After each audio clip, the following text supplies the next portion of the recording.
So friends, today's video is about the circle of fifth, major and minor keys. There's nothing to explain in this topic much, so this is a very small topic. I've already made a video on this specific topic of circle of fifth, but that is in Hindi. If you want me to make a video in English regards to that, so just let me know. Give your suggestions in the comment section so I can make it if you want to. Because in that specific I told you why is it called circle of fifth, and how do you check the relative minor, how do you check the which note is sharp or flat in that scale or key. So for right now we'll just straight away go to the questions and just answer them. So the first question we have, which minor key has one flat in its key signature?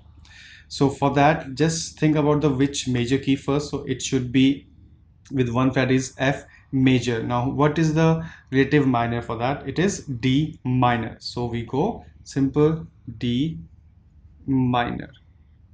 Okay, now next is which major key has no flats or sharps in its key signature?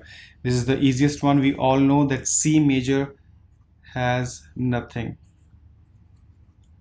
Okay, so now next is which minor key has one sharp in its key signature? So before we check the minor, let's check the major. So one sharp key is G major. Now G relative to G major is E minor.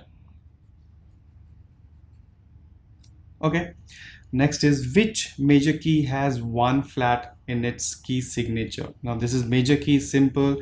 This is F major.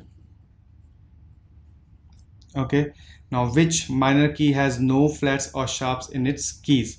We know this is a relative of C major, and that is A minor.